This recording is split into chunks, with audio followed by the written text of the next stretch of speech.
Everyone, good morning. তো আজ তোমাদের সাথে আমি ডেইলি ব্লগ শেয়ার করছি। আমার বেশিরভাগ দিনই ডেইলি এইভাবেই যায়, কিছু কিছু দিন 19-20 হয়। তো আজ হচ্ছে রবিবার, তো রবিবার দিনটা আমার কেমন কাটবে তো তোমাদের সাথে সবটাই শেয়ার করব। আর দেখতে থাকো, ব্লগটা কন্টিনিউ করো। আর এখন আমি রান্না করছি, দেখাচ্ছি কি কি রান্না করছি। তো আজ সকালে করছি আমি ডাল বসিয়ে দিচ্ছি, এখনো হয়নি। আর এইদিকে কাঁকরোল ভাজছি, আর ভাত হয়ে গেছে আমার, শাকও হয়ে গেছে, শাক আর চচ্চড়ি।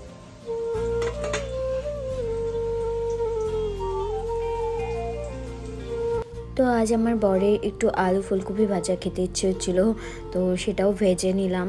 আর এদিকে ঘরে এসে দেখি পুরো বিছানা টিছানা নোংরা হয়ে আছে, এলোমেলো হয়ে আছে, তো সেটাও পরিষ্কার করে নিলাম চুটকি মেরে। আর যেহেতু আজকে রবিবার, তো উঠতে একটু দেরি হয়েছে। আর এখানে সকাল সকাল উঠেই খেলা চালু করে দিয়েছে, কি বলবো, কিছু বলার নেই।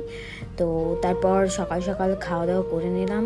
সকালের খাবারটা একটু লেট হয়ে গেল, যেহেতু উঠতে একটু দেরি হয়েছে, তো এর জন্য ফটাফট বরকে খেতে দিয়ে তারপর আমি নিজেও খেয়ে নিলাম। আর খাওয়ার পরে আমার মেডিসিন ছিল, এখন তো মেডিসিনই আমার সঙ্গী। উঠতে ঘুম থেকে উঠে মেডিসিন, ঘুমানোর আগে মেডিসিন, জানি না কবে যে মেডিসিন খাওয়া বন্ধ হবে। তো যাই হোক, আর দুপুরে রান্না করেছিলাম আমি আলু ফুলকপি আর পনিরের একটা সবজি।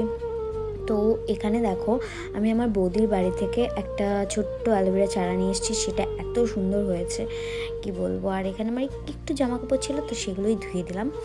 আর আজ আসছে আমাদের বাড়ি, তো পিহু আসছে আমাদের বাড়ি হেয়ার কাট করতে। কিরকম হেয়ার কাট করবা পিহু? শুধু পিছনটা কাটবো? ঠিক আছে। তো পিহু চুলটা কাটার পর ও আর কোনো ভিডিও করেনি। তো দেন তারপর ঘরটা পরিষ্কার করে কিছু বাসন ছিল সেগুলো ধুয়ে মুছে তো স্নানে যাব। আর আমার বেশিরভাগ দিনই এইভাবেই কাটে। আর যেদিন আমার প্রফেশনালি কোনো কাজ থাকে সেদিন একটু আলাদা থাকে। তো এরপরে আমি তোমাদের সাথে আমার মানে যেদিন আমার কাজ থাকে প্রফেশনালি, সেরকম কোনো একটা দিন শেয়ার করব যদি সময় পাই। আর এখন তো কখনো শরীর খারাপ থাকে, কখনো ভালো থাকে, তো সেইভাবে ব্লগও ছাড়তে পারি না। তো যাই হোক, দুপুরবেলা স্নান করে খাওয়া দাওয়া করে নিয়েছি। আর বিকেলবেলা বানিয়েছিলাম আমি একটু পোহা। তো দ্যাটস ইট, দেখা হচ্ছে নেক্সট ব্লগে, বাই।